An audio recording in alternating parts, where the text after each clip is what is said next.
Sa mapagpalang araw po sa inyong lahat. Ngayon po ay August 14, 2025, Huwebes ng ika-19 na linggo sa karaniwang panahon at ating pong ginugunita ngayon ang kapistahan ni San Maximiliano Maria Kolbe, isang pari at martir.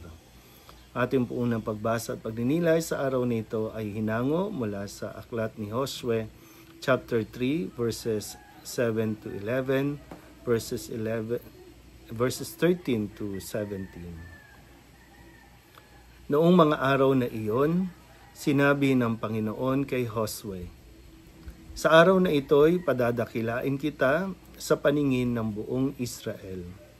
Sa ganito makikilala nilang ako'y sumasa iyo, tulad ng ginawa ko kay Moises.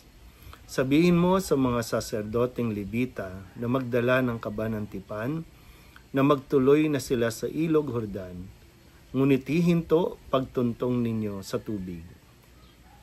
At tinawag ni Josue ang mga tao, "Halikayo at pakinggan ninyo ang ipinasasabi ng Panginoon, ang inyong Diyos." At sinabi niya sa mga tao, "Dito ninyo malalaman na sumasa inyo ang Diyos na buhay. Pagdating ninyo roon, lilipulin niya ang mga Kananeo. Ang kaba ng tipan ng Panginoon, ang Panginoon ng sangkalupaan ay mauunang itatawid ng ilog Jordan. Kapag ang mga saserdoteng may dala ng kaba ng tipan ay tumuntong sa tubig, titigil ng pag-agos ang ilog Jordan. Ang tubig ay matitipon sa isang lugar sa hulo. Sa pangunguna ng mga saserdoteng may dala ng kaba ng tipan, umalis ng kampamento ang bayang Israel upang tumawid sa ilog. Malaki ang tubig ng Jordan sa panahon ng tag-ani. Nang sumapit sa ilog Jordan ang mga saserdoteng may dala ng kaba ng tipan, tumigil ang agos sa hulo at ang tubig ay natipon sa tapat ng bayan ng Adam, lungsod na nasa tabi ng Sartan.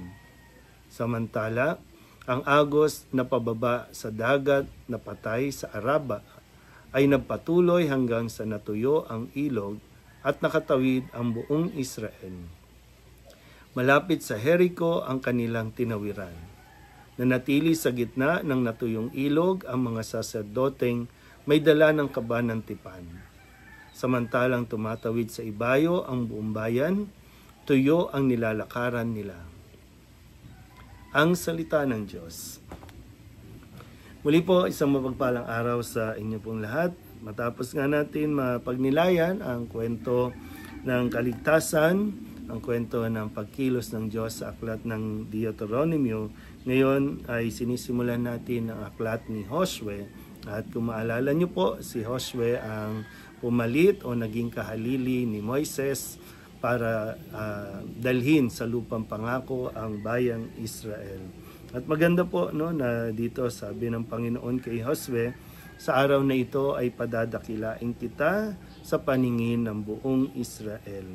At ganito nila makikilala na ako ay sumasa iyo. Parang magandang paalala ito sa atin na dahil sa Diyos kaya tayo nakakagawa ng mga bagay na kumbaga na-achieve na natin, mga pangarap natin, mga lugar o kung ano man na pwedeng masabi na at huwag natin kakalimutan na kaya tayo naging successful ay dahil sa Diyos. Kaya tayo nakikilala ay dahil sa kabutihan ng Diyos. Magandang bagay po ito na mapagnilayan natin mabuti na karamihan kasi o kadalasan kapag nakakalimot tayo yung parang credit na nakukuha natin ay laging nawawala ang Panginoon sa picture, na para bang kaya tayo nagiging successful dahil sa sarili nating galing at yung effort natin hanggang sa, di ba, maraming kwento po na minsan nakakalungkot kasi nung sila ay nagsisimula pa lang, madalas sila sa simbahan, dasal ng dasal, pero unti-unti habang sila ay nagtatagumpay, nagiging successful, unti-unti rin ay nilalayo nila ang kanilang sarili sa Diyos, o kaya naman sa pananampalataya natin. No? Maraming Katoliko na dati talagang tapat sa kanilang pananampalatayang Katoliko, pero dahil sa tagumpay na kanilang natamo, kasikatan at mga posisyon, no, na kanilang natamo ay parang nagtayo na ng sarili, kini-question na yung pananampalataya natin. Maging ang Diyos, umaabot sa punto na maging ang Diyos ay para bang mas magaling na sila sa Diyos. Pero muli, no, sa pagsisimula natin sa aklat at kwento ni Josue sa kanyang pamumuno, ito yung sinabi, no, na ang Panginoon ang magpapakilala sa kanila makikilala siya ng mga tao sa gagawin sa kanya ng Panginoon. Muli po, isang mapagpalang araw sa inyo pong lahat.